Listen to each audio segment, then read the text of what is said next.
All right, today for segment 1, we are covering riffs. We know that, Max. You've been covering riffs for weeks. No, we are covering the riffs of riffs.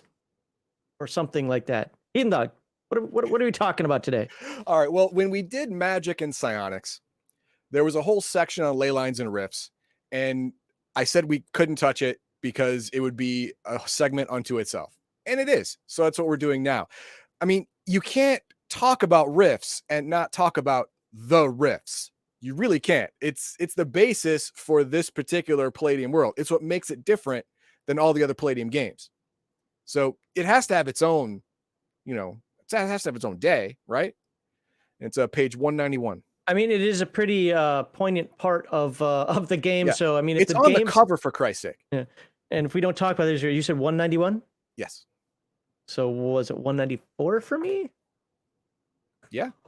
It is. Ley lines and riffs. I remember. All right, let's zoom in all the way on this. All right, so tell us about ley lines and riffs. How are they different? One's a line and one's a hole? I mean, what's the difference? Here's the deal. Okay. Crisscrossing the planet in almost everywhere. I mean, if you look at the totality of the planet, you'll see riffs and ley lines are everywhere. No, I'm sorry, ley lines are everywhere. Are these lines of blue energy? Now they can be thick as a football field, half mile. They can be as tall as 2 miles in the air. Even during the day, they are visible in bright sunlight. And if you're actually in it, you may not see it just because, if you're in, smog, you don't see it. But if you're outside the city looking in, you can see it. It's kind of like that. But at night, it's like lit up like a Christmas tree. It's unmistakable. You can see it from miles away. Now, what this is a line of magical power emanating from the earth. So it's like a mana breach? Like it's vomiting mana up in the air? I don't want to say emanating. Because it's not inherently violent all the time.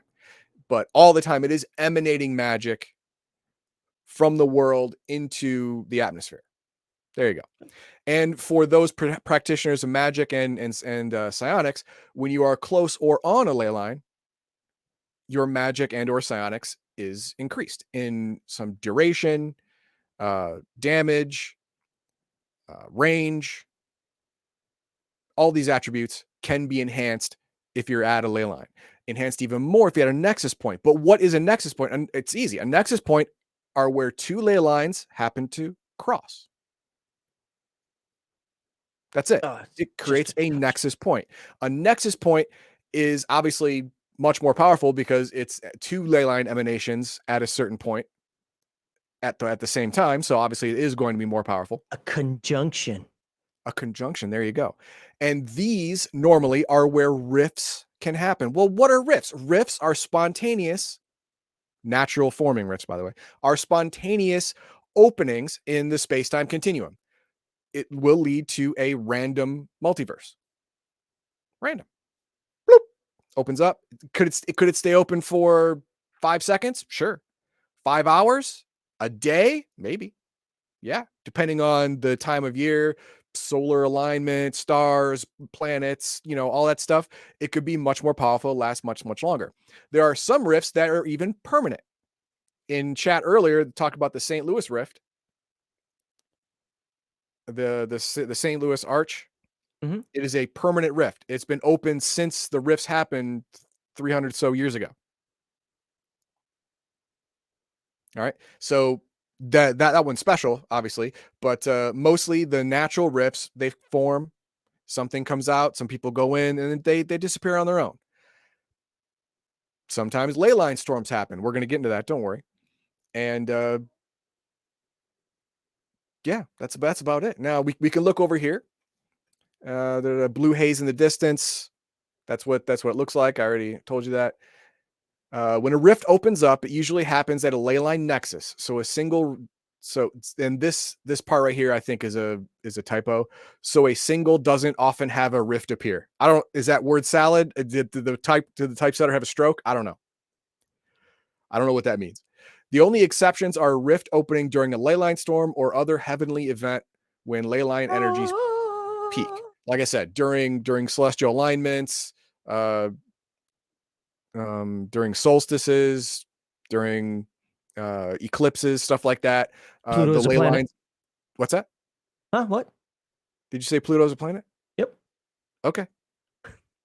Okay. I'm down with that. It's fine. Where all of these events cause the ley lines to emit more magic, and then rifts can happen on a line rather than just at a nexus point. The size of a rift may vary from a pinhole to as tall as a skyscraper.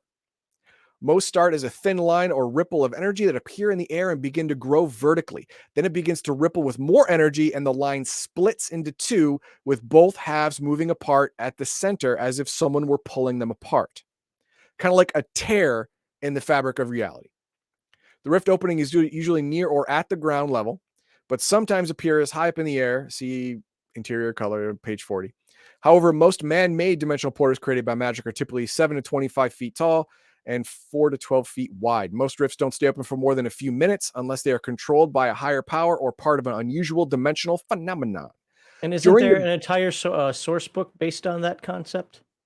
That phase mean? world, they have that controllable rift. Isn't that what that is? No, they have phase that's gates. Oh, okay. I thought that was a Yeah. rift. No, those are phase gates. But Okay, never mind. they do have rifts that are open and closed in the same spot by people who actually can open and close rifts. But they usually use phase gates to go between planets and stuff. Okay. During the Great Cataclysm and 200-year Dark Age, rifts commonly remained open for hours, days, and weeks. Even on Rifts Earth today, there are at least a dozen rifts that are permanently locked open. Permanently open rifts in North America are the St. Louis Rift / Devil's Portal, Calgary Rift / Monsters Gate. The Detroit and Windsor ley lines had rifts at their nexus points locked open for decades during the early part of the 200 years Dark Age, but closed about 130 years BPA, before the post-apocalyptic. That sounds like calendar Detroit. began. Yeah, it's a shithole. Random rift activity in which rifts open to various demonic realms and alien worlds remains high, but they are not locked open and seldom remain open for more than an hour or two. Random rifts are shadows of the age of chaos and seem to open or close for no reason, and may open for a few minutes to several hours or longer. Random rifts that flare open on their own without human intervention seem to have genuinely opened to other times and parallel Earths, as well as alien worlds and realities. It is believed that the dinosaurs arrived from random rifts during the Dark Age. Fair. I can see that. Hey, now we know where COVID came from. There you go. It's a pinhole-sized rift. Yep. Someone blew viruses through it. The opposite of a glory hole. What else? Oh God! What else would that? Okay, you know what? Scratch that. Pretend that was not so great. Now I have video editing to do. Lovely. I mean, what else would come through a pinhole-sized rift? Actually, pinhole-sized rifts are used by witches and warlocks and mystics and rifters to communicate to beings on the other side. They can't physically make the travel, to or from, but you can communicate through it. Kind of like a little string phone, So that's mainly what they're used for. Gotcha. All right. Time rifting. Travel forward or backward in time is believed to be possible through rifts, but with the exception of beings like the Temporal Raider and possibly alien intelligence, certain gods, no mortal sorcerer has been known to have mastered time travel. Hold on. Read that sentence again, or the last part of that sentence, right after that comma. But with the exception of beings like the Temporal Raider and possibly alien intelligence, certain gods, no mortal sorcerer has been known to have mastered time travel. Known. There are tales of mages accidentally opening a portal to another place in time and managing to return, but never on a consistent basis. Opening a rift in space and to the specific time by the most talented and experienced rifters or ley line walkers is a success perhaps once in 1,000 tries. Even recognized incidents involving rifting through time are a matter of debate among practitioners of magic. Conjecture is whether the person actually traveled through time or visited a parallel dimension that resembled a past or future time period. Yes, that's the big rub. See, when we had Kevin on here before, he talked about Sliders, the show Sliders, and what that did was it was parallel Earths, but all of them were the same time, just they had a different series of events that happened to them, so they are in increasing or decreasing levels of difference from the prime Earth. But there was one episode where apparently the Big Bang happened like 8 years later than in our universe, and so it was like going 8 years in the past. Well, time travel in most games, unless you're playing a Doctor Who game or a Quantum Leap game, is stupid anyway. So I'm glad that this game basically says, hey, if you want to be dumb and include it, go for it. But it's not really part of the game. Yeah, exactly. So there you go. Random ley line table. Now, this is a good table. The reason being is because ley lines are everywhere, so they can be anywhere. So you may as well roll randomly, right? It'll give you the size and about 1d4 times 1,000 feet wide. It'll give you the length, the width, and they're usually, between, 200 yards or up to 2 miles high. So, if you're in the sky, that's what it does. But yeah, so you can get the random ley line there. And that is important for all of your psychic and magical characters in your group, and for psychic and magical NPCs or enemies, because they too will also be boosted. And don't worry, we're going to get into boosting. It's later on. But the surface ley line storms, this is a phenomenon that happens along ley lines, and it can happen at any time. And some OCCs, like the ley line walker, can sense it coming. So I want to mention something about this because I completely forgot about this. What's that? I've heard people talk about surface ley line storms. I probably read this section at some point in my life. I've never, ever encountered one or even heard of one in the course of gameplay. That's because these force of nature type things can really screw you up. And it doesn't seem fair. It's like every once in a while there'll be a landslide out of nowhere. It's kind of like that. It's not something you can fight against. It's not something that you can get out of the way fast enough. If you're on a ley line, there's just a chance you're going to get screwed up. But sometimes you want to be on a ley line. Sometimes it's important to be on a ley line. Like if you are a magic using a spell casting character, you can get free PPE every round to cast your spells if you're on a ley line. But there's also a chance that you're going to be rolled over by a storm and possibly murdered, because we're going to see what the ley line storm does. Let's do this. Although ley line storms are compared to conventional rainstorms, there's seldom rain during them, and they're anything but conventional. The sky turns a dark green-gray color with dark gray to black clouds rolling along the ley line with gusts around 35 miles an hour, and the air turns cold. Bluish-white bolts of electrical energy shoot down from the sky, and everything in the area of the storm crackles with a halo of magical energy. Mystic scholars speculate that the storms recycle ley line energy and help to maintain an even flow of PPE up and down the line. When there is an overload or surge of energy, a storm occurs, redirecting the excess energy and distributing it elsewhere. A ley line storm can occur at any time along any ley line, or land or sea. They occur more often at magic sea triangles than anywhere else because the fluctuation of mystic energy is generally more powerful and less stable than ley lines on dry land. Well, just like anything else, if you're on the ocean, it's just more treacherous than on land in general. A natural ley line storm will typically last 3d6 times 10 minutes, while the worst storms occur at the nexus points and ley line triangles and last twice as long. The storm always has a strange and often terrible effect on practitioners of magic, creatures of magic, and spellcasting. Now, during a ley line storm, all of these things happen. The effect of magic within the storm is distorted. Roll the percentile below. This includes techno-wizard devices and magic weapons. Oh, wow. 1 to 20, magic powers are increased. Double range and damage. Duration's not increased. And since you're on a line, it's already double. So you're doubling a double. So it's actually, depending on how you look at it, it's either times 4 or times 3. I look at it as you take the highest multiple, and every multiple after that, you just minus Add 1 one. and then add that. Yeah, minus 1 and add it. So it'd be 2 plus 2 minus 1. So it's 2 plus 1. So it'd be times 3. Magical powers are decreased, reduce range and damage by half. Then magical powers are completely negated. Nothing magical works. Magical powers are completely wrong. The GM can switch spells at will. Anything goes. It is wise not to use magic under these circumstances. Otherwise, a range, damage effects, and duration of spell are normal. See, here's the thing. If you can cast a first level spell, and what will come out could be a 15th level spell.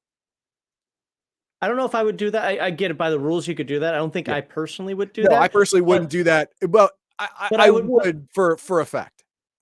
Well, yeah, okay. I see where you're going there, but I would definitely. Oh, if you missed last Wednesday's Gatekeepers, all about random tables. Well, here's a great random table for your game.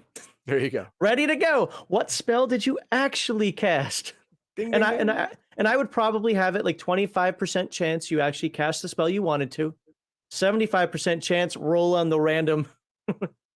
Actually, no. If you roll a 61 to 80, magic powers are completely wrong. That means you never cast a spell you want to. Well, it says can switch the spell. Anything goes. I think part of anything goes. Anything goes. Can switch. Well, you should.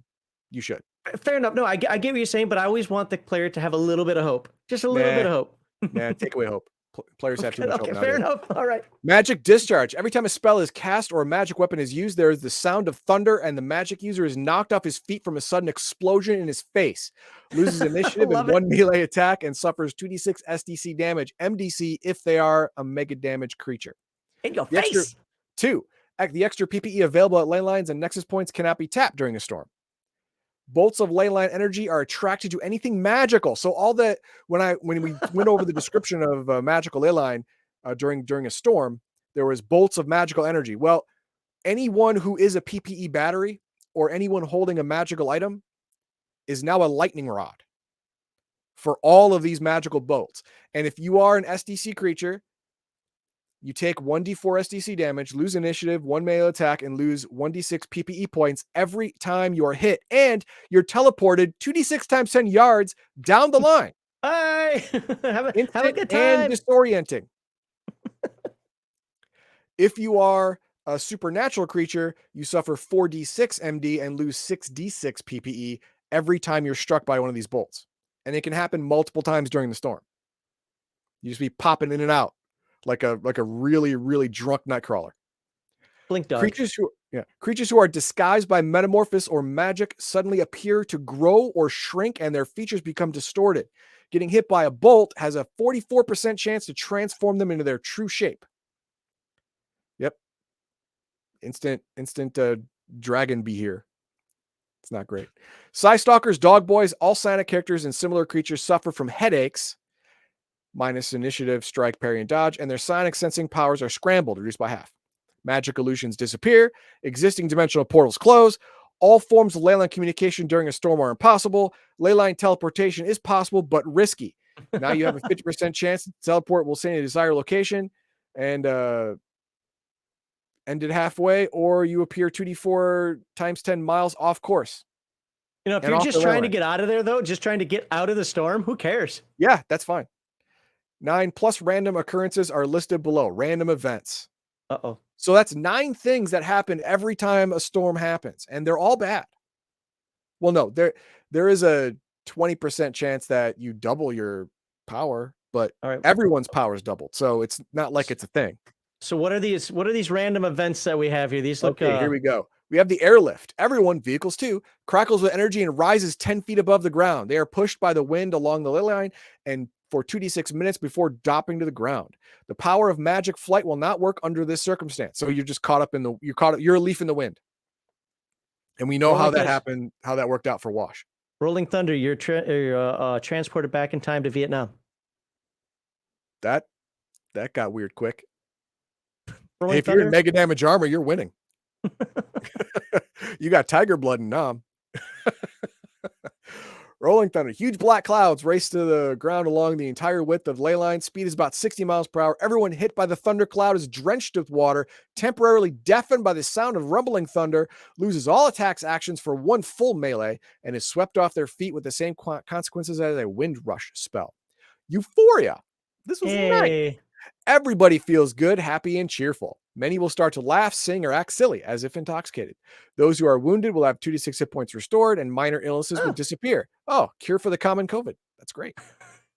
On the downside, the characters feel no fear or hostility toward anything, including known enemies. They will not attack unless attacked first, at which point all combat bonuses are half, and they lose 1 attack action per round. Euphoria lasts typically 2d4 minutes. And we have Oh, alien slimy slimy things. things accompany a light rain. It's raining slugs. By the way, this Okay. is the scientific term. Yeah. Slimy things. Love it. Yes. Dimensional flux. 1 minute the characters are on Earth, the next moment they're in limbo. Everything is white and wispy as if inside a cloud. An occasional distant flash of light can be seen in the sky, but there's no sign of a storm. After what seems to be only 1d4 minutes, that's about all fuel you've used, they appear back in the exact same spot where they have been when the flux occurred. The storm is over and 2d6 hours have passed. Hours. Massive leyline energy bolt. Humans DB struck by the bolt suffer the following consequences: 2d6 SDC damage, lose initiative, and 3 melee attacks, lose 46 Wow. PPE, and are teleported 46 times 10 yards down the line. True creatures of magic, 1d4 times 10 mega damage and lose d6 times 10, along with the random teleport. A dimensional rift opens. That's fun. He's like, I'm done. Even Kevin's like, I'm done. Leave it to Game Master. You figure it out. Yep. Nice. Okay. All right. You want to hit some chat, Yeah, let's hit some chat. or do we have something that just piggybacks on this? Well, No, we're good. okay. All right. What do we have here? So this game has rifts in it. I'm out. I quit. Yep. Wash your Screw hands of it. rifts. Wash your hands, son. Okay, I have a question about Rifts Earth. Oh, Earth. Are the rifts open in space and time? Is it a possibility that more than one version of Earth can exist? Yes, more than one version of Earth does exist. All right. Rudy Whitmer, I think he's a first-time chatter, maybe. Welcome. Maybe. Call him. Man, love some old school RPGs and riffs. Bring on the Coalition war machines. I knew that was for you. That's great. That's great. Coalition are the hero in this game. They're the heroes.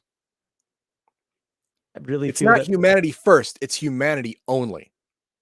Kevin, I think you need some new authors. You have some people looking at things, well, the correct way based on how the lore goes right now. You might want to have a few war crimes from those Coalition folks.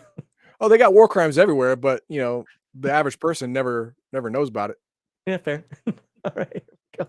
By the way, next week, Kevin and Sean are scheduled to be on the show. Yep. And Heathen Dog still has to get questions for Sean and the Twilight Legion. I'm gonna have three.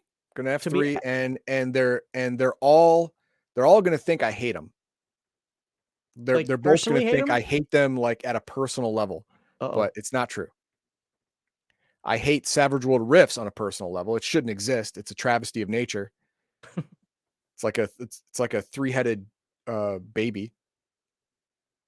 It's just bad in every way. That could be the evolution of mankind. 3 brains are No. better than 1, right? No. Oh. No. Okay. 3 words before I go back to work. Risk Glory Hole. Yeah, that was a good one. Darth Theix says the Line Walker casting a spell could summon something crazy that the party now has to deal with. Yes. If you start casting during a storm, you're just stupid. And a ley line walker would not do that. He and I believe one of his major abilities is to sense a ley line storm coming. He would just get off the rift. He would like, everyone go, get off the ley line. Everyone leave. Pick left or right and just go. I didn't ignore them, Crafty. I just don't have time to answer every single question on here. Heathen Dog can go back and answer them if he wants to. And One-Legged Frog, wouldn't zombies be herded and generally loitering in ley lines due to the attraction of the PPE? Well, PPE vampires in Palladium, they usually need a living host to drain. They can't just drain from the ambient PPE in the air. They have to have a psychic connection to a victim. And I say victim because usually the psychic connection happens through fear. When the victim is scared, they can make a psychic connection and then drain the PPE from the victim. So that is necessary in most cases of PPE vampires in Palladium.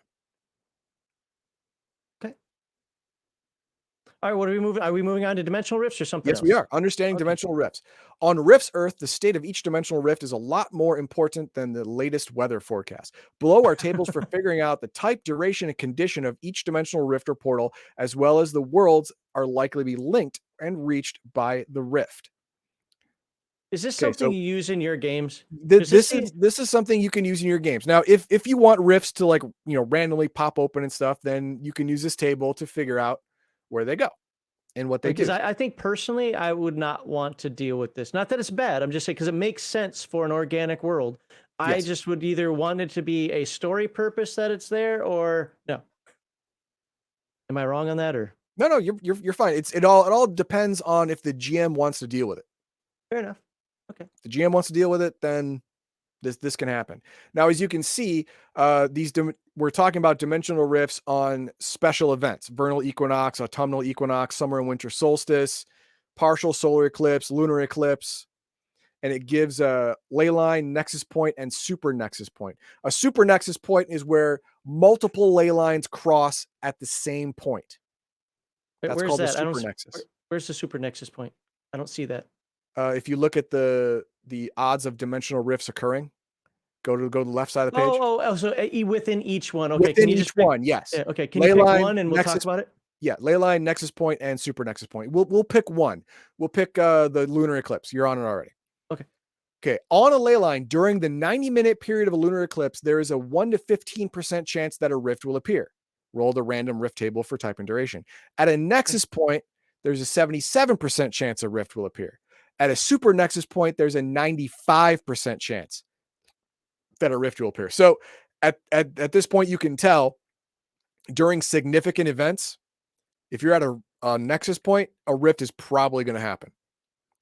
You do not want to be on a nexus point during pretty much any of these special events. Really? You don't get like superpower? Like, yeah, I am God. No, the rift could open to anywhere, and anything could walk through. As a matter of fact, in the older books, it says something will come through. You just don't know what it's going to be. All right. We move on to rift duration and conditions. Okay, so rift duration. In the case of constant rifts, the description indicates how long it will be before a rift changes to another state.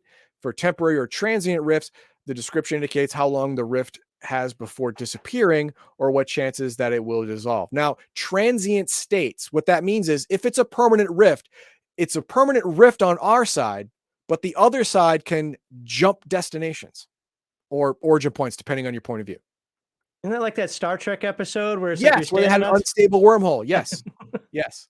On the other side of the rift is unstable, jumping between dimensions. Now, sometimes it's random. Sometimes it cycles through 5, 10, 20, in a pattern.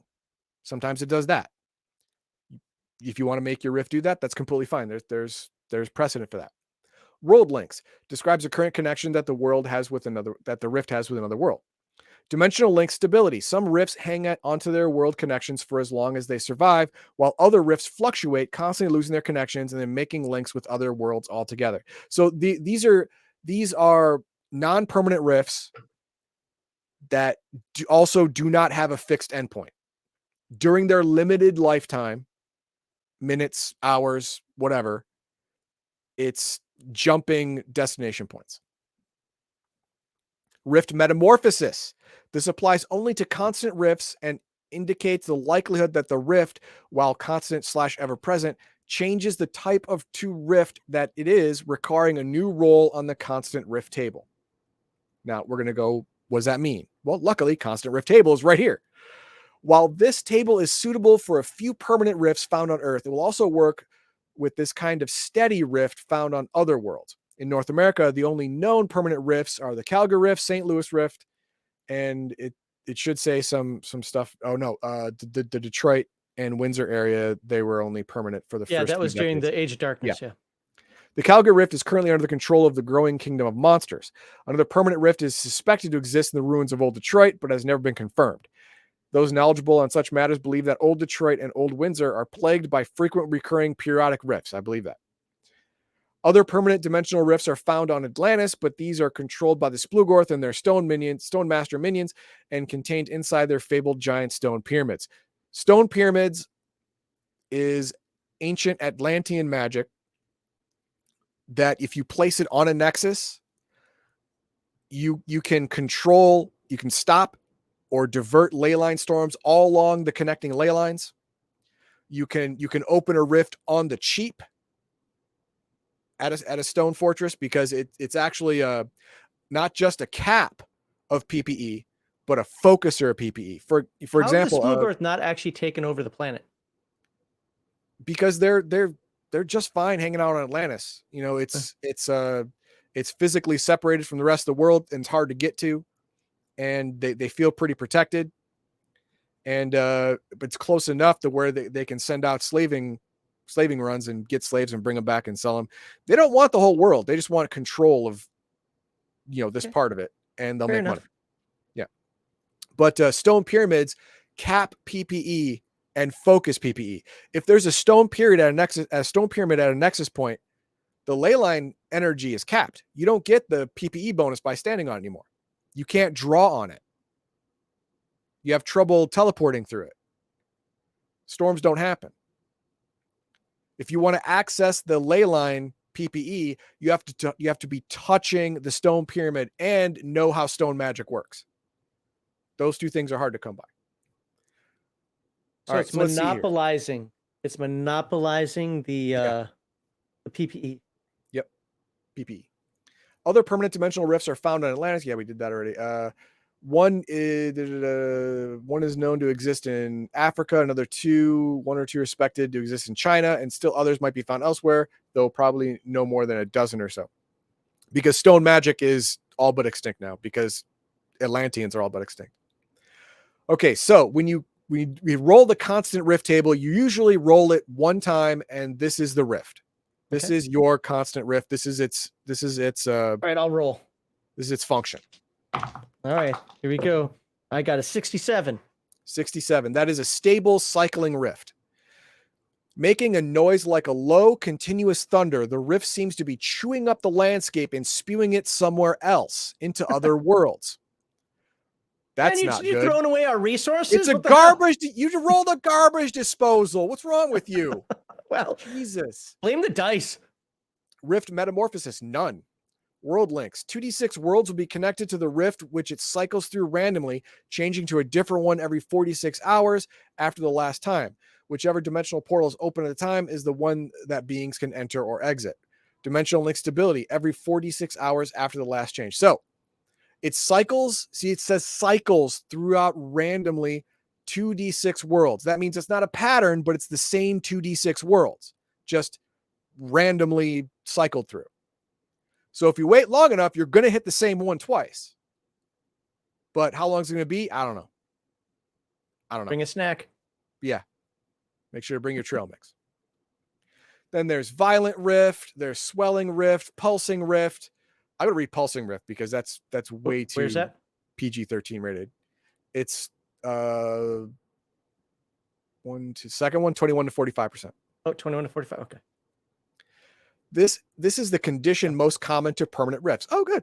Where the dimensional portal seems to exhibit something like a heartbeat, slowly pulsing in and out every 10 minutes or so. This is also the most stable situation, and pulsing rifts have often maintained themselves for days, weeks, even centuries. Rift metamorphosis, rare, only a 1% chance of changing each sunrise. World links. There will be one primary world link.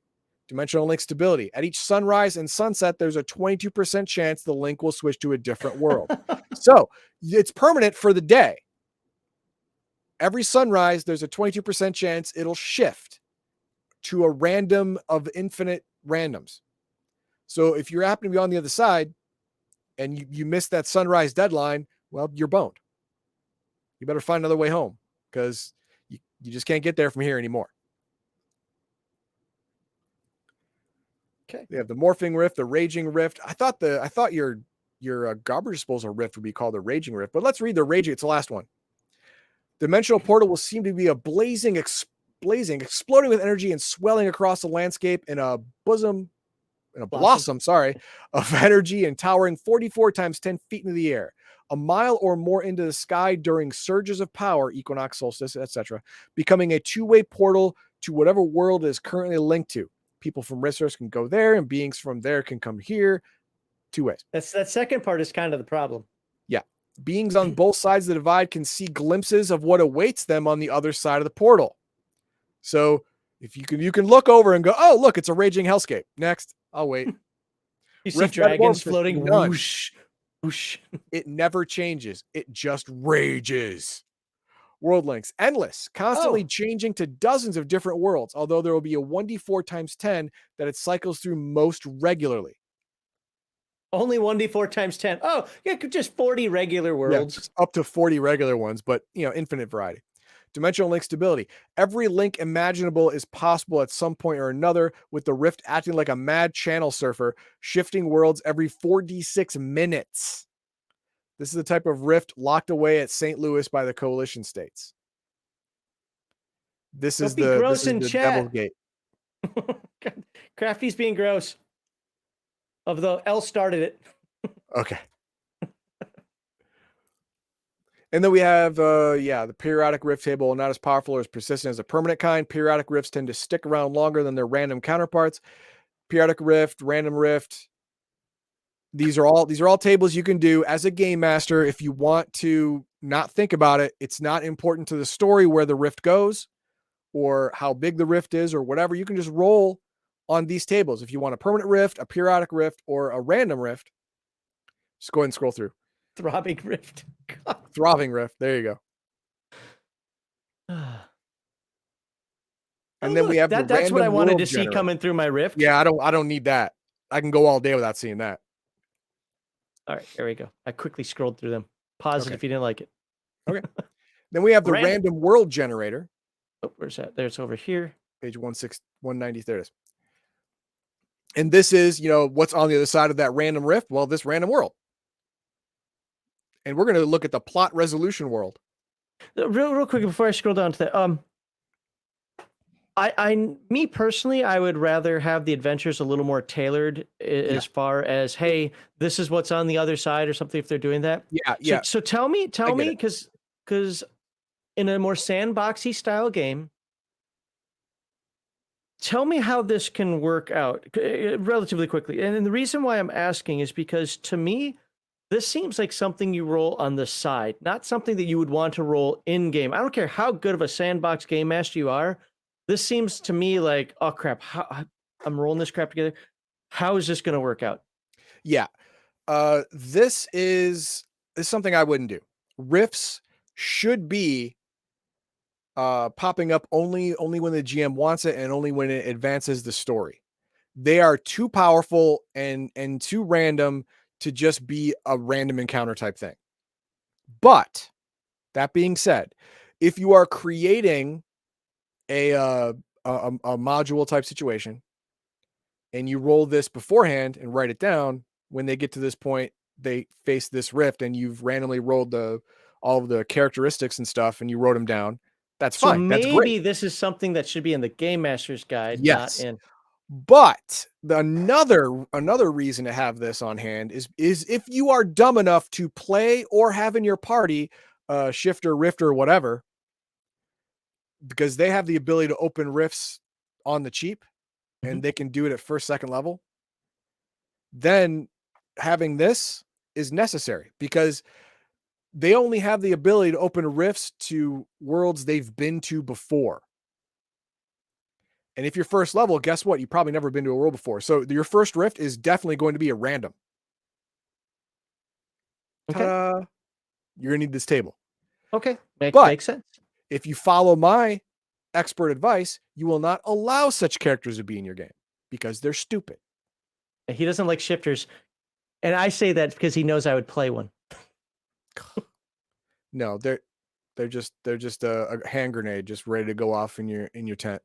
Maybe bring that up next week. Bring that up next week, like how somebody ask Kevin, like, hey, how do you handle a character that's going to be in the group that at one point, at some point in there, is going to make a bad thing happen? Yeah, is definitely going to cause a potential team wipe at some point. Yes, that's what shifters, rifters. That's what summoners, witches, and warlocks. Because, oh no, I'm going to hitch my wagon to a good supernatural being. No, it's lying to you. It's also evil. It's an evil supernatural being. You always get an evil super. Just shut up. Just shut up. And it's going to order you at some point to do horribly evil things, and you have to say yes. That means you're going to cause tension in the party. Please Stupid. bring that up next week. Okay. And then we're at magical spells. So that's your riffs. Now, it was pretty short, That's understandable. Fine. But it's important to know what riffs are, know what makes them tick, and so you can know when to stay away from them and when to explore them. The latter is never. Don't do it. You don't do it. Don't do it. You don't want to leave this planet to a random rift. You don't want that. All right. Throw up some more chat. All right. Throwing up some more chat, then we'll head into comments. Heathen Heart Rain. Heathen Heart Rain. There we go, Rain. I don't know why I can't read. In the quest for good information, I found this channel, a shining gem in the darkness of soy boys, and will keep up the good work. Hey. I like it when people. That was really good. I'd say pander, but that sounds negative. Thanks for the shout out. No, it's not negative when it's for us. That's right. Farmer's Almanac, newest section, ley line storms. You've just found a way to make money. Oh my God, there has to be that. There has to be that in riffs. There has to be. The Farmer's Almanac of ley line storms. There has to be. Yep. And you know what? It's gonna be fantastically accurate. Now you know how the what it is, the rogue scientist. You know what he's working on now. Yep. He's updating for next year's Farmer's Almanac. Is Stonehenge a permanent rift? No. Really? Oh. No, it's not. Because the actual Stonehenge works a little bit like a stone pyramid. It gives the nexus because Stonehenge is a super nexus. I think it's like at least 5 ley lines crossed there. Okay.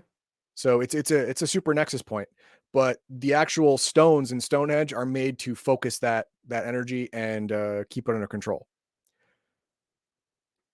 All right. Crafty, Rifts is being written by James Raggy, it seems. You probably don't know who that is. I don't know who that is, no. James Raggy does Lamentations of the Flame Princess, and every time he does a nasty video, he's always fat and naked. Okay, that sounds bad. Disgusting. Yeah. I don't like the trope. I know a lot of people do. I know he's doing it for shock value. His game is written for shock value, but no, I don't follow him. I don't like his game. So, but I put that up there because I thought it was fun. Okay. And then Fat Gamer says, I've used random world generators in game before, and I've never found it that hard. That's fine. Okay. No. We're not saying it's hard. We're just saying that a game master probably doesn't want to leave some of these things to chance, because you could randomly roll some super bad stuff and force a team wipe. It can happen. You can roll that and it can happen. And all your players would be like, man, that sucks. That was dumb. And you'd be right. I mean, they're first, second level, and you rolled the worst rift possible from the worst world possible randomly, and they just get steamrolled. And that's not fun for anyone. So use these to create rifts, not on the fly, but beforehand in strategic areas, so you can control the outcome. Roll Raggy. Yeah. No, hey, I mean, I know a lot of people like Lamentations of Flame Princess. I'm not saying you shouldn't buy it or anything like that. I'm just saying for my dollar, I'd rather not look at a fat naked man on YouTube. Just saying. I get it. All right, let's and his game about shock value. I know a lot of people like it. There's some interesting concepts in there, but it wouldn't be something I play. And on the literal opposite end, I also don't buy most of Pundit's games because I'm not looking for medieval authentic. However, if you are, check out RPG Pundit. If you want that authenticity, people love his games. He's a good writer for that.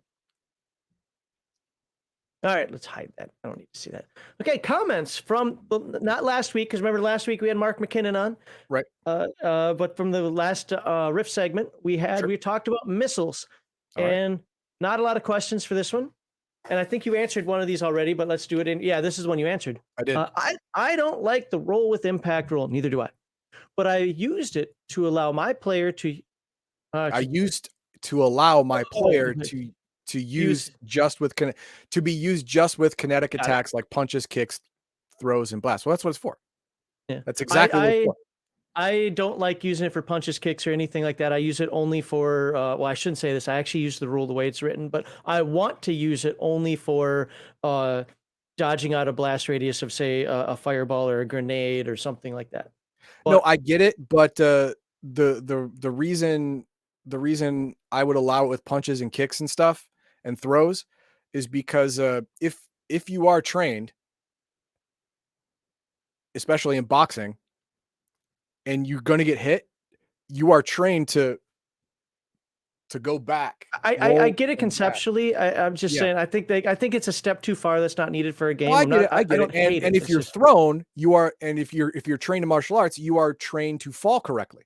yeah, Yeah. I get So that. I understand the rule, and it makes perfect sense. And to be fair, I actually don't use it. I'm sorry, I don't care what the rules say. Somebody smacks you with a mace, no, you're not avoiding that blow unless you parry it or dodge it. But Okay. as far as punch, kicks, throws, blasts, okay.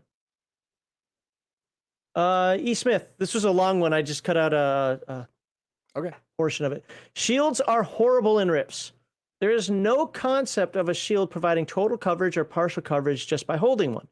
To use them to deflect range attacks, it's equivalent to catching a bullet. So you have to roll to block over an attack with a severe penalty against bullets and lasers.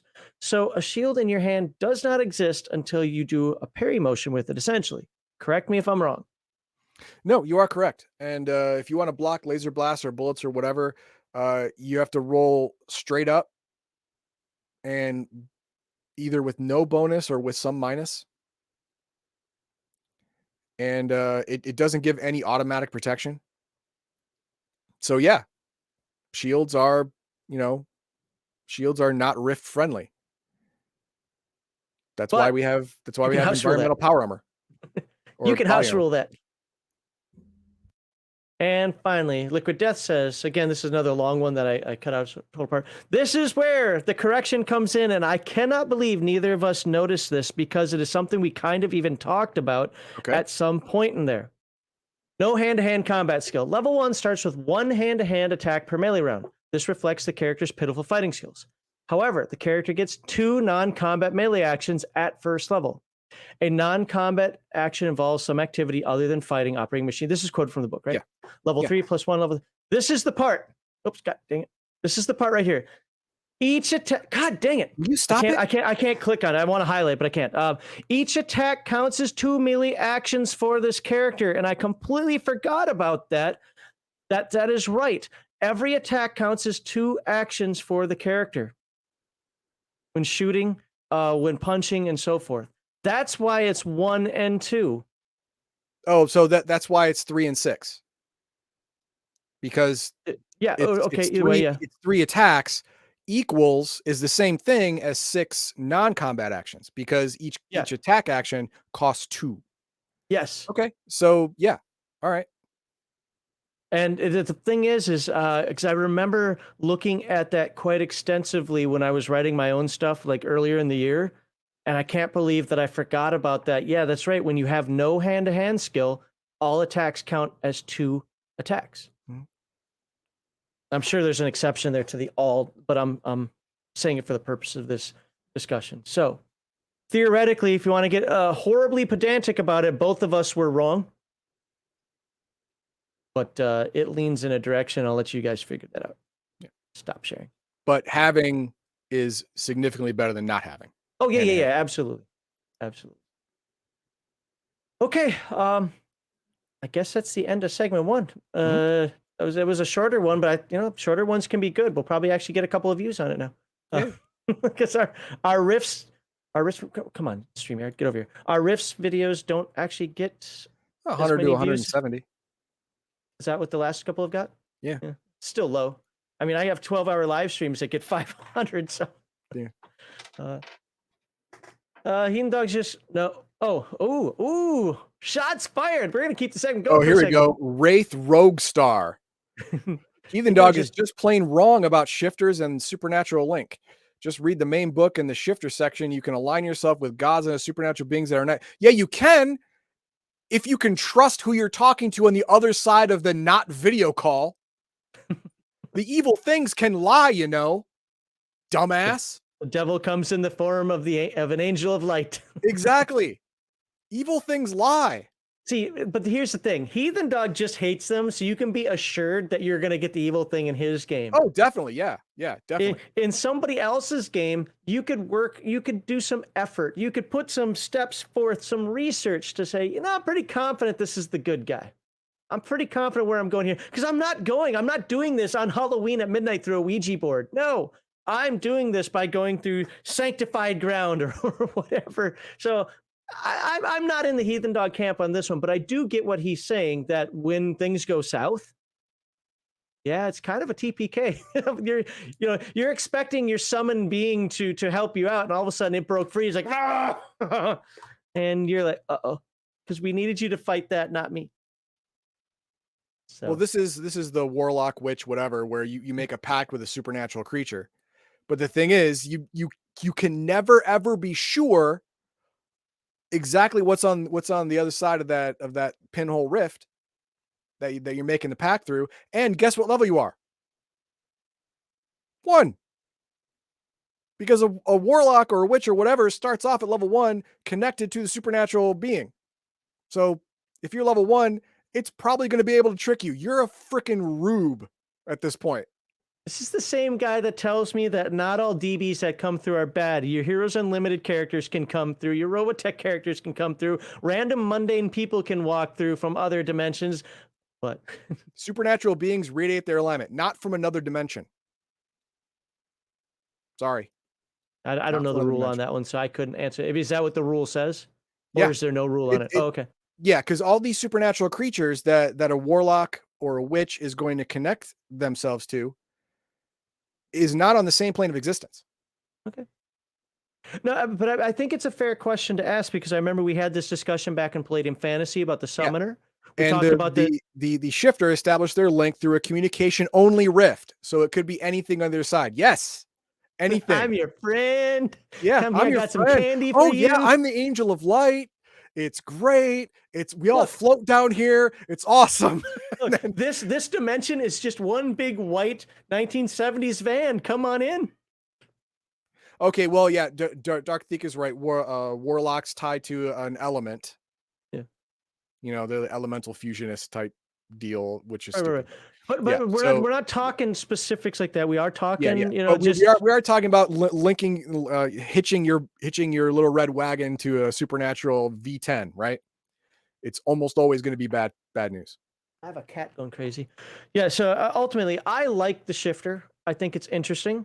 I like the Diabolist. I like the Summoner, but Heathen Dog makes some very good points. Why would you have one in the group when you know that, unless you're looking for a random adventure? I don't have an adventure plan today. Aha! I'm a shifter. I can make an adventure now. Yes, you can make an adventure.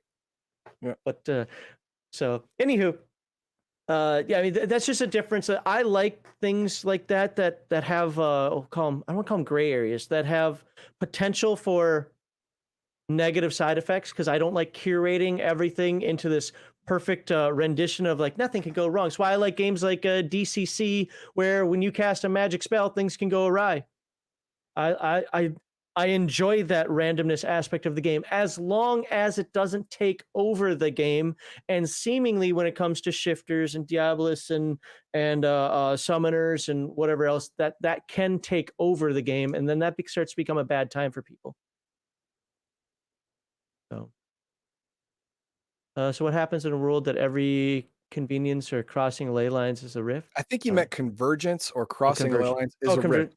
Well, yeah, crossing a ley lines is a nexus point, and nexus points are where rifts can form. Now, when the cataclysm just happened, rifts were opening and closing every couple minutes along the ley lines at nexus points everywhere. It was just random, just poop, poop, poop, poop, poop, poop, poop, in out, in out, in out. It's crazy. But now the ley lines have calmed down, so now rifts mostly happen only at nexus points, and only are almost always going to happen during celestial events. solar eclipse, lunar eclipse, stuff like that. They have a very high chance, 70+% chance to actually open during the 90 minutes of that event. Okay. I think we're good with segment 1 for today. So let's remind people we believe that role-playing games should take place in fantastic worlds and that the focus of your tabletop group should be on role-playing and having a good time. The core values of #RPGate and any good tabletop community are escapism, not representation, entertainment over activism, and natural organic inclusion, not forced diversity. You can check out our streaming schedule right there. That is right. Heathen Dog plays video games on Thursdays and Saturday evenings. And of course, we have our tabletop live streams on Sundays and Fridays. And you can look for our social media, Discord, merchandise, charity, alternative media in the links below. Of course, like, subscribe, and share. Boop, there we go. That's the subscribe thingy that we never really use anymore. We always forget. And I hope you all have a wonderful day.